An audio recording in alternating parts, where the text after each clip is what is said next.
Shalom, dimanapun saudara berada dan menyaksikan ini, saya percaya kita semua tetap fokus untuk menyelesaikan amanat agung Tuhan Yesus. Saudara, keadaan dunia saat ini membuat kita mudah sekali khawatir dan kehilangan fokus dari perkara yang ada di atas.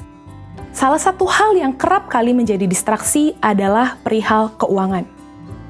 Di dalam Matius 19 ayat 16-26, tercatat tentang seorang muda yang kaya raya dan bertanya kepada Yesus cara untuk memiliki hidup yang kekal.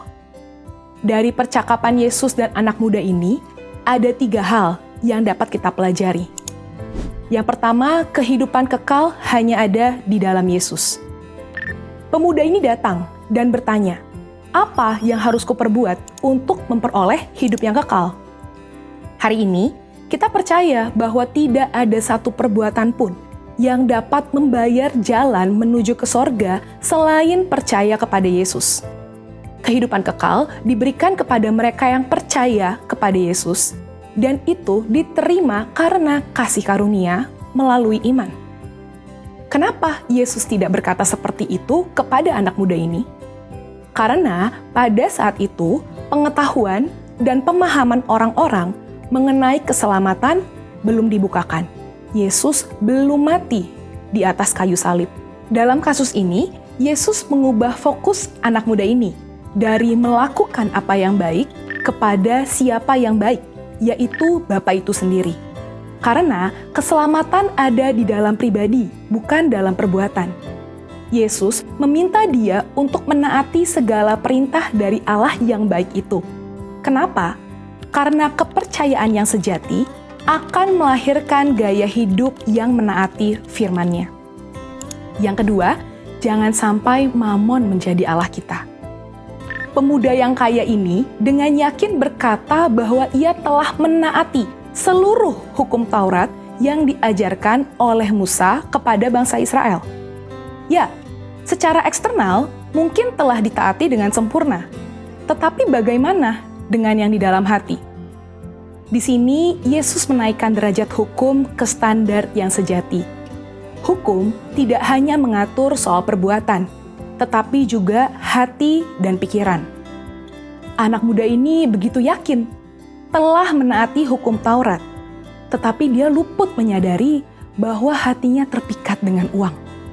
Dia begitu sedih karena hartanya banyak dan hatinya terpaut pada keinginan untuk menjadi kaya melebihi kasihnya kepada Allahnya. Di situ Yesus menunjukkan masih ada yang kurang dalam dirinya dalam menaati hukum serta memberitahukan bahwa Allah yang disembah oleh anak muda ini sebetulnya bukan Tuhan, melainkan Mamon. Dan yang ketiga, kita harus selalu mengecek motivasi hati kita. Matius mencatat, ketika orang muda itu mendengar perkataan itu, pergilah ia dengan sedih, sebab banyak hartanya. Kenapa dia sedih? Karena Yesus menunjukkan dengan jelas apa yang menjadi fokus utama dalam hidupnya, yaitu uang. Kedua, dia sedih karena meskipun sudah tahu akar masalahnya, dia tidak rela menukar harta duniawinya dengan harta di sorga, kehidupan kekal itu sendiri. Saudara, Allah begitu mengasihi saudara dan saya. Dia tidak rela kita tertipu dengan kenikmatan duniawi yang bersifat sementara. Padahal di sorga nanti, kebahagiaan yang dia siapkan itu kekal adanya. Mungkin kita berpikir, biarlah di dunia hati saya fokus mencari uang. Nanti begitu di ujung kehidupan, baru saya memikirkan soal surga dan Yesus. Tidak ada yang tahu kapan ajal menjemput, atau kapan Tuhan datang menjemput kita. Yesus sudah berkata dalam Matius 6 ayat 24, tidak seorang pun dapat mengabdi kepada 2 tuan. Kamu tidak dapat mengabdi kepada Allah dan kepada Mamon.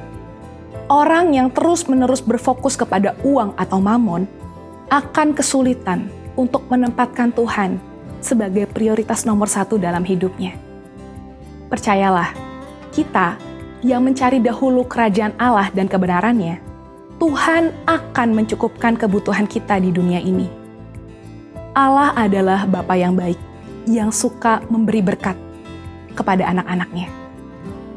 Saya tutup dengan kata-kata bijaksana dari Raja Salomo.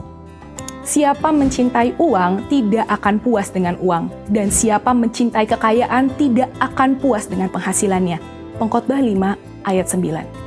Saya berdoa, kita semua terus setia, mengucap syukur atas berkat yang Tuhan beri, serta berfokus pada Tuhan Yesus dan melakukan kehendak-Nya.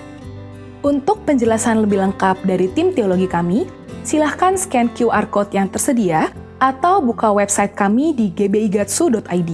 Tuhan Yesus memberkati.